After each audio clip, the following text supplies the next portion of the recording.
नमस्कार, मेरा नाम है मीनाक्षी रजत और आप देख रहे हैं इंडिया डेली। 12 बजे बहस का वक्त होता है और इस दौरान हम उन मुद्दों पर चर्चा करते हैं जो आपके लिए जानना बेहद जरूरी है। तो आज वो मुद्दा कौन सा है बहस का जिस पर होगी बातचीत, तो सबसे पहले वो जान लीजिए। दुनिया पाकिस्तान से कार्रवाई की उम्मीद करती रहती है, लेकिन वहां पर ऐसा होता नहीं है, क्योंकि वहीं उसी लाहौर में आतंकी सरगनाओं की नई पीढ़ी खुलेआम मंच पर इकट्ठा होती हुई दिखाई दे रही है। हाफिज सईद का बेटा पहलगाम हमले का मास्टरमाइंड और अमेरिकी प्रतिबंधित आतंकी, तीनों का एक साथ सामने आना यह साफ बताता है कि पाकिस्तान अब छुप छुप कर नहीं बल्कि खुलेआम अगली आतंकवादी फौज खड़ी करने में जुटा हुआ है। मरकजी मुस्लिम लीग के इंट्रा पार्टी चुनाव की आड़ में एक कार्यक्रम आयोजित किया जाता है और इस कार्यक्रम के दौरान एक ही मंच पर 3 कुख्यात आतंकी चेहरे दिखाई देते हैं। ये तस्वीर देखिए, ये पॉलिटिशियन के नाम पर आतंकवादी किस तरीके से पाकिस्तान में इकट्ठा होते हैं उसकी बयान की है।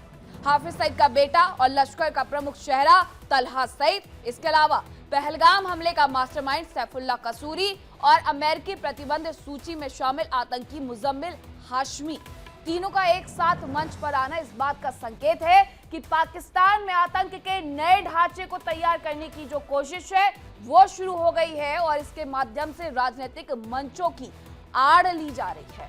अब इस विषय पर करेंगे चर्चा, कुछ खास मेहमान भी हमारे साथ जुड़ेंगे, लेकिन सबसे पहले आपको ये भी बता दें कि इस पूरे मुद्दे पर आखिरकार पाकिस्तान की तरफ से प्रतिक्रिया क्या आती है, क्योंकि ये वो आतंकवादी हैं जो कि वहां पर प्रतिबंधित हैं, ऐसा पाकिस्तान की सरकार का कहना है। लेकिन जब खुले मंच से इस तरीके की तस्वीरें आती है तो पाकिस्तान पर सवाल भी खड़े हो जाते हैं कि इन पर किस तरीके से जो लगाम है वो लगाई जा रही है, क्योंकि ऐसा दिखाई नहीं देता है कि इन पर किसी भी तरीके की कोई लगाम लगी हुई है। हुसैन जावेद पत्रकार है पाकिस्तान के, हमारे साथ जुड़ गए हैं, उनका हम रुख कर लेते हैं। हुसैन, जरा बताइएगा कि आपके देश में इन लोगों को प्रतिबंधित किया जाता है, कहा जाता है घर में नजरबंद किया जाता है, लेकिन ये मंचों पर जब इस तरीके से आते हैं तो आपके देश पर ही सवालिया निशान खड़े हो जाते हैं। जी, सबसे पहले आपका शुक्रिया कि आपने मुझे इनवाइट किया। देखिए, मैंने आपका इंट्रो सुना और जो पिक आपकी स्क्रीन पे चल रही मैं वो भी देख रहा हूँ। आई डोंट नो ये कब की पिक है, इस साल की है, पिछले साल की है या कब की है, हमें कोई इसका आइडिया नहीं है। और रही बात मरकजी मुस्लिम लीग की, तो वो कोई ऐसी मेन स्ट्रीम पार्टी नहीं है, उनकी कोई स्टैंडिंग नहीं है। सबसे मेन चीज है कि आप इसको इसलिए कर रहे हैं कि इसका ताल्लुक हाफिज सईद से है। तो हाफिज सईद तो 2019 से हमारी जेलों में बंद है, हमारी कोर्ट ने उसको सजा दी है। तो मेरे ख्याल में इस माइंडसेट को अब पीछे छोड़ना होगा कि आतंकवाद और आतंकवाद का गढ़ पाकिस्तान, ये डिबेट बड़ी पुरानी होगी, दुनिया आगे बढ़ देखिए चुकी है। हुसैन, और अगर आज ये का पुरानी तस्वीर भी है, अगर आप इस बात से इनकार करते हैं कि ये कोई नई तस्वीर नहीं है, पुरानी तस्वीर है, तो भी तो सवाल उठते हैं ना कि आखिरकार ये जो आतंकवादी आपके देश में भी, आपका देश भी मानता है, नजरबंद करने की बात भी कहता है, अमेरिका के द्वारा सूची पूरी जो आती है उसमें कहा जाता है कि ये तमाम लोग प्रतिबंधित हैं, आतंकी संगठन का हिस्सा हैं। उसके बाद अगर ये 2019 में मैं कहती हूँ, 18 में मैं कहती हूँ, 17 में मैं कहती हूँ, 22 में मैं कहती हूँ, तब भी इकट्ठा हुए तो भी तो ये गलत था ना। देखिए, मैं एक बात जानता हूं कि जो मेन कल्प्रेट है हाफिज सईद, जिसको आप भी कल्प्रेट कहते हैं हम भी कहते हैं, हमने उसको जेल की सलाखों के पीछे रखा है। 8 साल होने को है। अब आप खुद कह रही कि ये आपके बिल में नहीं, कि ये कल की जो है पिक्चर है, 5 साल पहले की है, 10 साल पहले की है। नहीं, ये इस आपकी तरह उस की बात कोई का जवाब था निकाल नहीं। हुसैन जावेद, आपकी उस बात का जवाब था जिसमें आप ये इनकार कर रहे हैं कि ये पिक्चर कब की है आपको नहीं मालूम। इसलिए मैंने जोड़ा कि 2018 की हो, 22 की हो या फिर 25 की हो। अगर 8 साल से आप कह रहे हैं कि वो व्यक्ति जेल में था तो अचानक से उसकी ऐसी तस्वीर नहीं आ सकती है, इतनी पुरानी थोड़ी देखिए, होगी। हाफिज आप बैठे हैं, आपको हाफिज सईद यहाँ पे दिखाई दे रहे हैं? हाँ। या तो आप कहीं यहाँ पे हाफिज सईद है, हम्म। इस तरह से बैठे हैं। एक जमाना था कि उनकी स्पीचेस आती थी पाकिस्तान के मुख्तलिफ शहरों में, वो जाया भी करते थे और जहां वो खिताब करते थे, जहां उनकी स्पीच होती थी, वो हमारी अखबारों में भी आती थी। हम्म। लेकिन अगेन मैं आपको कह चुका हूँ कि 2002 से हाफिज सईद और उनसे जितनी भी लिंक्ड तंजीमें हैं, इदारे हैं, वो सब हमने बैन कर दिए। और साथ ही जो है एलटी की बात करें, जेश की बात करें, हम इन पे क्रैकडाउन बहुत पहले कर चुके हैं। और हाँ, मुतअद्दिद बार इन तंजीमों ने अपने नाम चेंज करने की कोशिश की, दोबारा से ऑपरेट करने की कोशिश की, लेकिन हमारी स्टेट ने हर बार इनको चलने नहीं दिया। ये मैं आपको अपने जाती एक्सपीरियंस के बिना पर कह सकता हूं। तो मैं समझता हूं वही बात है कि अब इस चीज से हमें आगे निकलना होगा। एक और डिबेट इंडियन मीडिया के ऊपर पिछले 1.5 माह से चल रही थी कि शायद पता नहीं हाफिज सईद की बहन है या वो अजहर की बहन है, वो भी एक्टिव हो गई है, उन्होंने एक बकायदा महिला विंग बना लिया और वो 500-500 रुपए चंदा ले रही है, लाहौर के अंदर भी, इस्लामाबाद के अंदर भी, कराची के अंदर भी।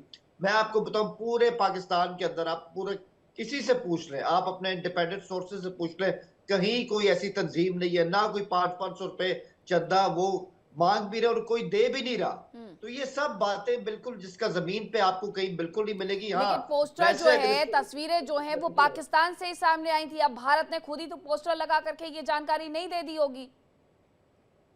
नहीं नहीं, देखिए हाँ। आजकल की दुनिया में क्या छुपा है। आजकल की दुनिया में जो इंडिया में होता है वो हमारे सामने होता है, जो हमारे यहाँ होता है वो आपके सामने भी होता है। तो मैं आपको पूरी जिम्मेदारी से कह रहा हूं कि ना इनके कोई चंदे चल रहे हैं, डोनेशन भी नहीं चल रहे हैं, और हम बिल्कुल स्टेट की पूरी निगाह है। और ऐसा ना होता तो हाफिज सईद जेल के पीछे क्यों ना होता। अगर आपको लगता है कि हम उसके खिलाफ नहीं है या हम उसको आज भी सपोर्ट करते हैं, तो वो जेल के पीछे क्यों होता। वो जेल के पीछे है, इस बात का सबूत है कि अब स्टेट जो है उसका नैरेटिव बिल्कुल सिंपल हो चुका है और बिल्कुल पक्का हो चुका है कि हमने अब इनको ज्यादा पिनपने नहीं देना है। हम पहले टीटीपी के खिलाफ और बीएलए के खिलाफ आपको पता है कई सालों से अपनी जंग लड़ रहे हैं, आज भी लड़ रहे हैं, और हमें नुकसान भी हो रहा है। अब आप खुद देखिए 80,000 से ज्यादा पाकिस्तानी पिछले 15 सालों में शहीद हुए हैं। हमारी उसमें फोर्सेस के लोग भी हैं और बच्चे भी हैं, अवाम भी है। उसके आपके यहाँ पर बाद आपको तलहा लगता है सईद कि को हम, आपके यहाँ पर तलहा सईद को क्या आतंकी नहीं माना जाता है? देखिए मैं आपसे पूरी जिम्मेदारी से कह रहा हूं कि मैं किसी तलहा सईद को नहीं जानता। हाँ, इसमें आपने एक और नाम लिया, वो शायद सैफ नामी आदमी, क्योंकि ये बंदा भी तब से मशहूर हुआ, इसका नाम भी हमने इंडियन मीडिया पे सुना कि ये पहलगाम के पीछे है। यही आप तो तलहा बात है सईद कि को हम नहीं कब से। जानते? जी आप तलहा सईद को नहीं जानते? नहीं नहीं, मैं सिर्फ हाफिज सईद को हूं जानता, जिसके बारे में मैंने आपको हाँ, ठीक जानकारी है, दी लेकिन है। और हाफिज सईद के बारे में भी जानकारी होनी चाहिए, क्योंकि वो कोई आम व्यक्ति तो है नहीं।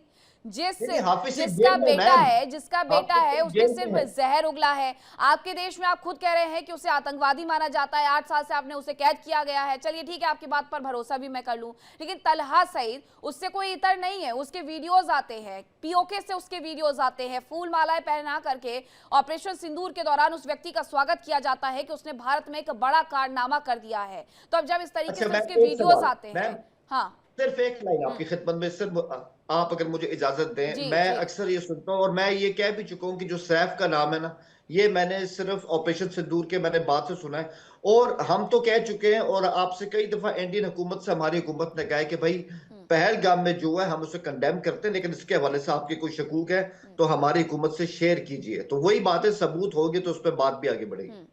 ठीक है, कर्नल शिवदान सिंह, रक्षा विशेषज्ञ, हमारे साथ जुड़ गए हैं। ग्रुप कैप्टन यूके देवनाथ जी भी हमारे साथ जुड़ गए हैं।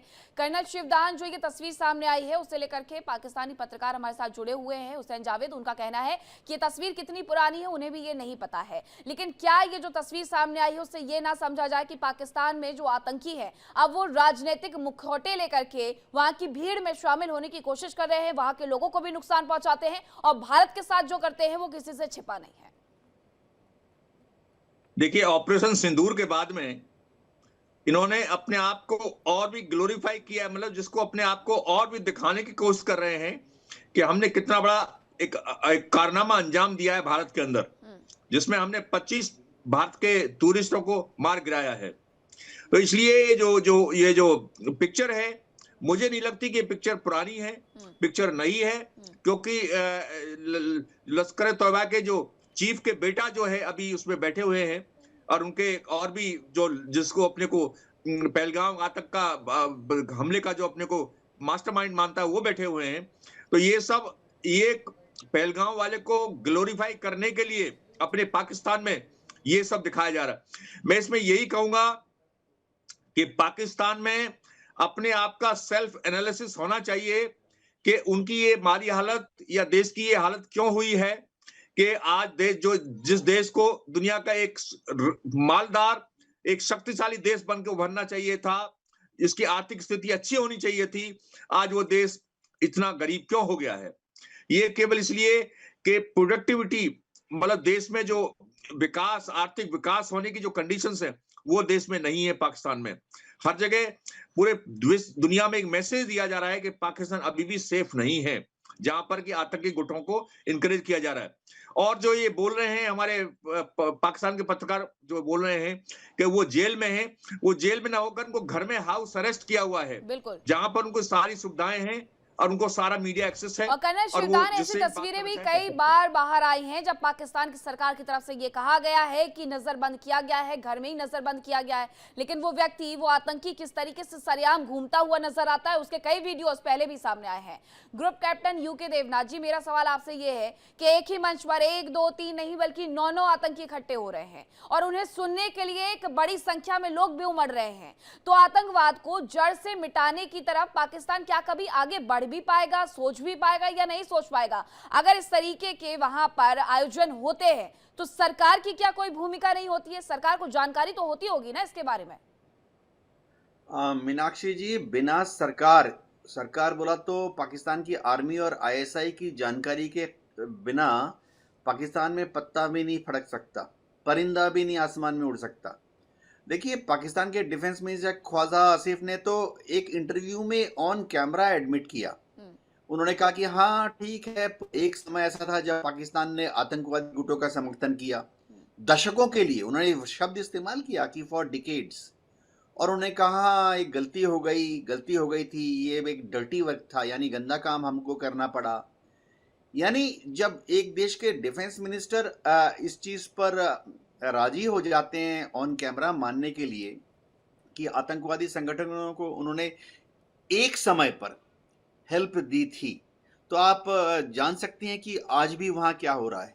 वैसे जो जावेद हुसैन जी बात कर रहे हैं, अगर उसमें सच्चाई है तो मेरे ख्याल से मैं, आप और भारत के लोग बहुत ही प्रसन्न होंगे। मैं उम्मीद करता हूं कि वो जो बोल रहे हैं पाकिस्तान की ज़मीनी सच को बोल रहे हैं, कम से कम उनकी जो मंशा है फ्यूचर में पाकिस्तान की डीप स्टेट की या उनकी जो एस्टेब्लिशमेंट है उनकी मंशा शायद अगर जाहिर कर रहे हैं तो बहुत ही खुशी की बात है। लेकिन मीनाक्षी जी, मैं आपको एक चीज़ बताना चाहता हूँ।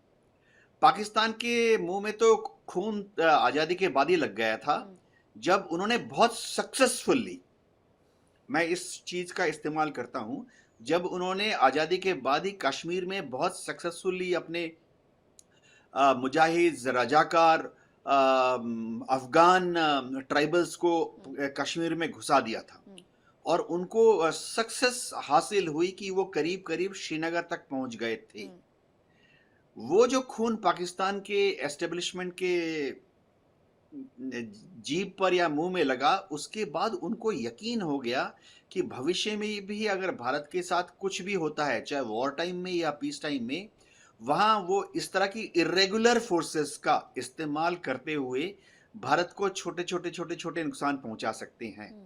ये शायद उनकी स्टेट पॉलिसी का अनरिटन रूल है। अगर आप पाकिस्तान की मिलिट्री एकेडमी में जाएंगे तो कैडेट्स के सिलेबस में लिखा हुआ है, मैं हैरान हो गया। कैडेट्स की जो मिलिट्री फील्ड क्राफ्ट है उसमें लिखा हुआ है कि किस तरह से अफसरों को और जवान और जेसीओ को इरेगुलर फोर्सेस के साथ काम करना पड़ेगा। इरेगुलर फोर्सेस उनके सिलेबस में शब्द है, जबकि हम जानते हैं कि असल में इसका असली मीनिंग क्या है।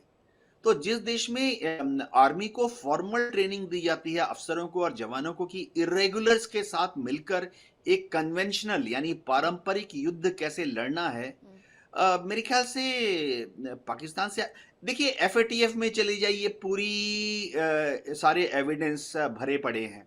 2023 में ये लोग निकल गए एफएटीएफ लिस्ट से। आज भी आप यूनाइटेड नेशन चले जाइए, उनके अलग अलग समय के बयान देख लीजिए। पाकिस्तान के 1-2 नहीं, कोई 12 या 18 ऑर्गेनाइजेशन का नाम यूनाइटेड नेशन ने लगाया हुआ है बैन करके।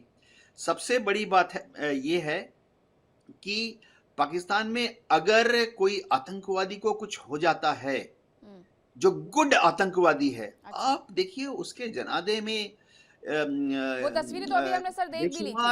हाँ, ये हाँ, तस्वीरें हमने अभी मई में ही देखी है 2025 में कि किस तरीके से क्योंकि जनाजे यहाँ में पर असीम मुनीर से लेकर आतंकवादी के मारे जाते हैं। हाँ आतंकवादी को हाँ जब असीम मुनीर सुपुर्द से लेकर खाक के वहां किया के जाता है प्रधानमंत्री और तो रक्षा मंत्री आर्मी तक के जाना ऑफिसर्स पसंद करते वहां हैं। आके खड़े अब कर्नल शिवदान कुछ कह रहे थे, जरा उनकी बात सुन लेती हूँ, उसके बाद हुसैन जावेद जी आपके पास आती हूँ। देखिए, मैं ये बताना चाहता हूं कि सन 65 की लड़ाई में भी पाकिस्तान ने यही दिखाने की कोशिश की कि कश्मीर के जो लोकल जो लोग हैं उनका हमला है ये शुरू में, मगर भारत की सेना ने उसको प्रूव कर दिया कि पाकिस्तानी सैनिक थे। नंबर 2, कारगिल के ऑपरेशन में आखिर तक भी पाकिस्तान ने ये नहीं माना कि उसकी सेना ने कारगिल की पहाड़ियों पर कब्जा किया हुआ था। वो आखिर तक यही कहते रहे कि ये एक कश्मीर के जो लोकल जो आतंकवादी हैं या वो हैं, उन्होंने ये कब्जे किए हैं और हमारी सेना का इससे कुल है। इसके वजह से इन्होंने जो इनके सैनिक जो वहां पर मारे गए थे उनकी बॉडी तक लेने से मना कर दिया था और बात तक उनकी जो जो ये अभी तक प्रूफ मतलब नहीं ये एक्सेप्ट किया इन्होंने कि ये हमारा कारगिल का हमला हमारा ही था, जबकि सिद्ध हो गया था कि ये पूरा का पूरा पाकिस्तानी सेना का किया हुआ हमला है और पाकिस्तानी सेना ने ये इस पर हमला किया था। तो इस तरह से ये हर हर हर ऑपरेशन को शुरू में ये दिखाने की कोशिश की इन्होंने कि 47 में बोला था कबायली आ गए हैं, इसके बाद 65 में बोला कि ये जो है कश्मीर के लोकल हैं, कारगिल में बोला ये भी कश्मीर के लोकल हैं। कभी भी पाकिस्तान ये मगर इनको ये जानना चाहिए कि भारत जैसे बड़े देश से, ताकतवर देश से यदि ये इस तरह की हमला करेंगे तो भारत सच्चाई को सबके सामने ला के रख देगा। इसीलिए FATF की लिस्ट में पाकिस्तान क्यों गया? हाँ। उसका कारण यही था कि कुछ ऐसे प्रूफ थे पाकिस्तान के खिलाफ जो उनको नकारा नहीं जा सकता था, इसलिए पाकिस्तान FATF की लिस्ट में गया था और FATF की लिस्ट से आ गया, बड़ी अच्छी बात है। मगर मैं यही कहूंगा बिल्कुल सर, हुसैन भाई अगर से जो इतिहास है पाकिस्तान का उस पर नजर डाले तो काफी दागदार नजर आता है, लेकिन हुसैन जावेद अब नेक्स्ट जनरेशन की बारी है। वहां का जो भविष्य है उन्हें गढ़ना चाहिए, ना कि उन्हें बिगाड़ना चाहिए। अगर नेक्स्ट जनरेशन इस तरीके से आतंकियों की रैलियों में जाने लगे, उनके जनाजे में जाने लगे, उनकी जो ये रैलियां पार्टी के नाम पर होती है उसमें जाने लगे, तो उनके व्यक्तित्व पर, उनके मानसिक विकास पर विकार तो पैदा हो गई। उनके बारे में भी हुसैन जावेद वहां के लोगों को सोचना चाहिए, वहां की सरकारों को सोचना चाहिए। मैंने अपने पैनलिस्ट की बात सुनी है, मैं यहाँ पे एक चीज ऐड करना चाहूंगा कि इसमें शक नहीं है और ये हकीकत है कि हमारे यहाँ पिछले आप 20 साल पहले देख लें, 30 साल पहले देख लें, चले 35 साल पहले देख लें, इस तरह के एलिमेंट्स थे और वो आपको अवामी सतह पे दिखाई भी दिया करते थे, उनके जलसे भी होते थे, उनके इस तरह से शोज भी होते थे। ये बात बिल्कुल सच है, इसको बिल्कुल भी निकारा नहीं जा सकता है। लेकिन फिर स्टेट को भी समझ आया, हुकूमतों को भी समझ आया कि इससे हमारी सोसाइटी में एक्सट्रीमिज्म जो है वो बढ़ता जा रहा है, वो अच्छा नहीं हो रहा है। ऐसा लिटरेचर सामने आ रहा है कि जो बिल्कुल जो आपके सवाल है कि हमारी जनरेशन के लिए बिल्कुल भी वो सूटेबल नहीं होगा, तो इसलिए उन पे एक कंप्रिहेंसिव क्रैक डाउन भी किया गया। हमने बहुत सीखा भी अपनी गलतियों से और हर स्टेट गलतियां भी करती है, आप किसी स्टेट को फ्लॉलेस नहीं कह सकते, हर कोई अपने अपनी गलतियों से सीखता भी है। लेकिन यहाँ मैं एक बात कहूंगा, ये अभी देवनाथ जी ने भी कहा, शिवदान साहब ने भी कहा, मैं हमेशा इंडिया पाकिस्तान को इस हवाले से देखता हूँ कि आज हम 2025 में हैं, हमारे सामने 70 साल से ज्यादा की हिस्ट्री है। मैं काफी स्टडी के बाद इस रिजल्ट पे पहुंचा हूं, जंग के जरिए ना इंडिया पाकिस्तान की कोई जमीन का कोई हिस्सा ले सकता है और ना ही हम भी ऐसा कर सकते हैं। वो जो बातें ना कि इंडिया को इतने जख्म दे दो कि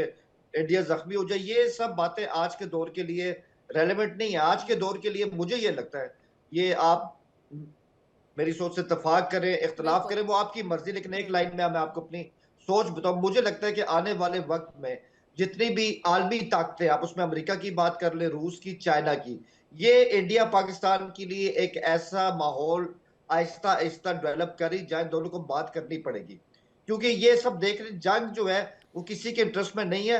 और नहीं, सबसे बड़ी जो बात, बातें हैं हुसैन जावेद, देखिए आप पत्रकार के तौर पर पाकिस्तान से जुड़े हैं, आप अपनी बातें बहुत अच्छे से रखते हैं, वहाँ की जो स्थिति है उससे इंतफाक रखते हैं, वहाँ की स्थिति को उजागर भी करते हैं, उसे आप एक्सेप्ट भी करते हैं, बहुत अच्छी बात है। ऐसे ही लोगों की जरूरत है पाकिस्तान को विकसित और विकासशील देशों की लिस्ट में शुमार करने के लिए। लेकिन हुसैन जावेद, जब इस तरीके के बयान आसिम मुनीर की तरफ से आएंगे कि अब हमारी तैयारी इतनी ज्यादा हो गई है, भारत हमारी तरफ बढ़े, आज तक का इतिहास ये कहता है कि भारत ने कभी किसी भी देश के ऊपर आगे से जाकर के हमला नहीं किया है, लेकिन लेकिन अगर वहां के सीडीएस इस तरीके के बयान देंगे, वहां के प्रधानमंत्री या रक्षा मंत्री इस तरीके से बयान देंगे, तो वहां की देश की जो जनता है वो कहीं ना कहीं उनसे इन्फ्लुएंस होकर के आगे तो बढ़ती ही है।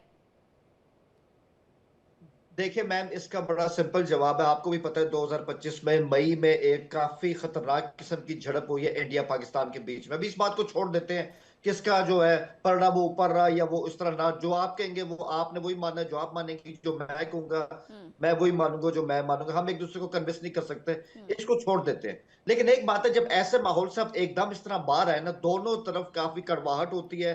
दोनों तरफ आप देख लेना कि अगर आपने इसमें हमारे फील्ड मार्शल के बयान की बात की जो उन्होंने दिया भी है, ये बात सही है कि उन्होंने इंडिया के वजह से उन्होंने कल भी ऐसा बयान दिया है, परसों भी दिया, ये बात बिल्कुल सही है।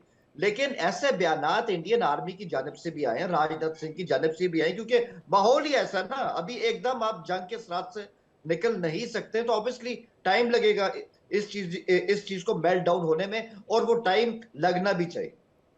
ठीक है कर्नल शिवदान, इस तरीके की तस्वीरें अगर लाहौर से आए, रावलपिंडी से आए, इस्लामाबाद से आए, ये वहां पाकिस्तान के ऐसे बड़े बड़े शहर हैं जहां पर ये समझा जाता है कि थोड़ा विकासशील ये हो सकते हैं, उस कदम की ओर अपने आप को बढ़ा सकते हैं। लेकिन कर्नल शिवदान, अगर इस तरीके से तस्वीरें आए कि मंच के माध्यम से लोगों को इन्फ्लुएंस किया जा रहा है, इस तरीके की गतिविधियों में शामिल होने की बात कही जा रही है जो भारत विरोधी हो, इसके अलावा उन्हें आगे बढ़ाने की जगह गुमराह करने की कोशिश की जा रही है, तो भारत कब तक भरोसा करेगा? पाकिस्तान ने हमेशा भारत की पीठ पर सिर्फ और सिर्फ छुराई तो घोंपा है। देखिए, मैं इसको इस तरह बताऊंगा, मैं हुसैन साहब को बताना चाहता हूं, यदि इस तरह के ओपन तरीके से ऐसे जलसे मनाए जाएंगे कि जिनमें आतंकवादी स्टेज पर बैठे हैं और पब्लिक को, नौजवानों को अपनी अपनी स्पीच दे रहे हैं, उनको बता रहे हैं कि आतंकवाद के रास्ते पर चलो और इस तरह करो, तो इससे सबसे बड़ा नुकसान ये होगा कि आपको विदेशी निवेश जो आपके देश में इकोनॉमिक डेवलपमेंट के लिए होना चाहिए वो नहीं होगा। कि कोई भी निवेशक अपनी निवेश को, अपने इन्वेस्टमेंट को सुरक्षित या सिक्योर जब भी मानेगा कि जब उसको लगेगा कि इस देश में शांति है और ये देश ऐसे रास्तों पर नहीं चल रहा है जिसका आखिर लड़ाई में हो या किसी तरह की फसाद में हो। तो इसलिए इस तरह के जो इस तरह बड़े शहरों में जो हो रहा है, इस तरह से नहीं होना चाहिए।